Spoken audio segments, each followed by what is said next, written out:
Assalamualaikum warahmatullahi wabarakatuh. Halo semuanya, perkenalkan nama saya Isabella dari Prodi PDSD kelas RA2 dengan NIM 8602410086. Di sini saya akan membahas mengenai konsep filsafat dan konsep filsafat pendidikan.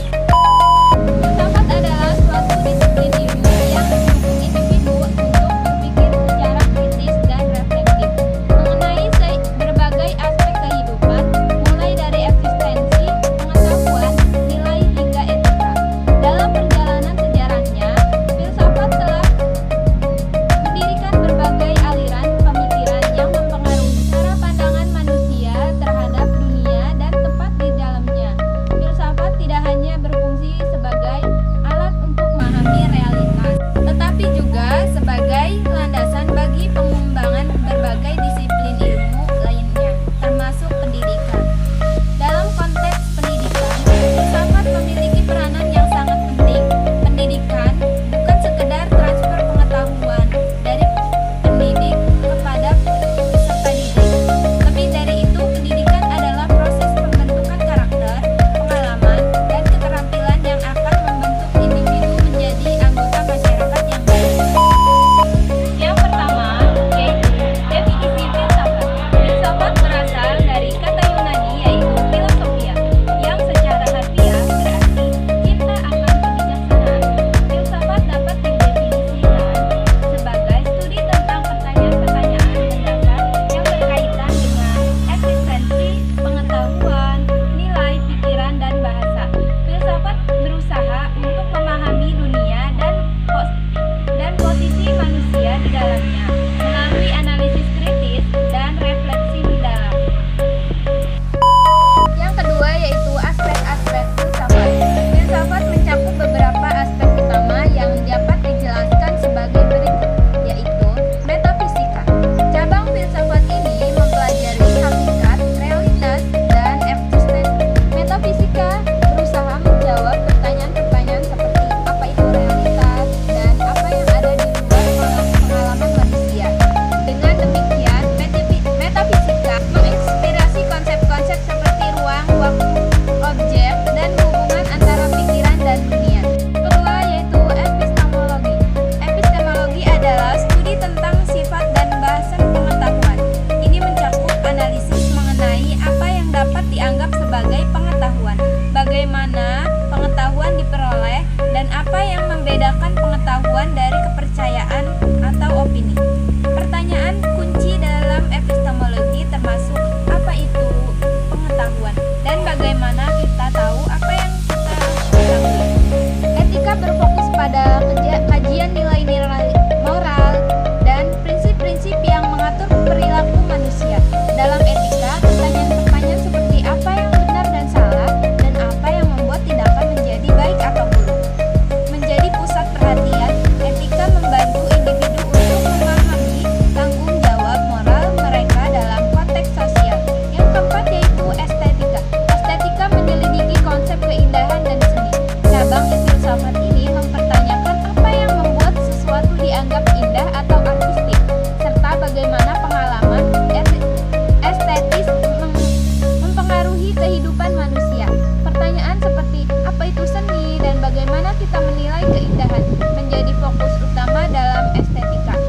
Yang kelima yaitu logika. Logika adalah studi tentang prinsip-prinsip validitas argumen.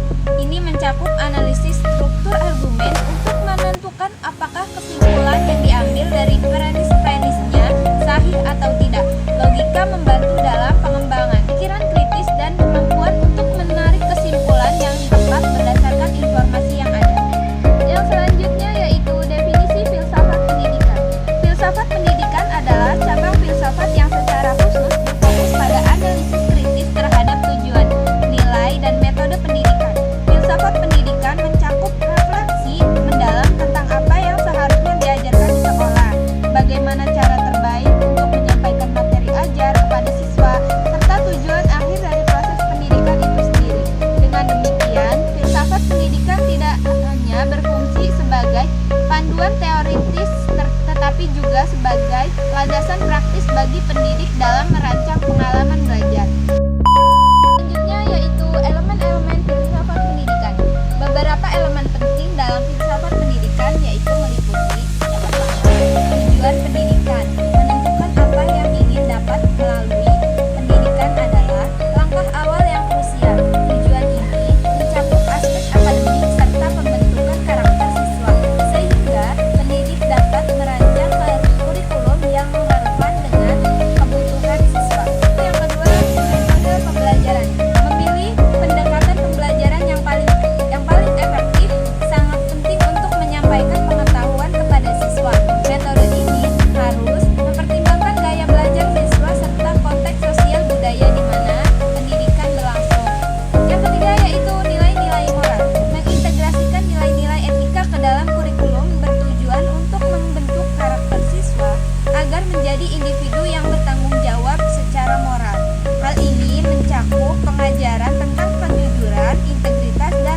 ketiga yaitu pendekatan pendidikan.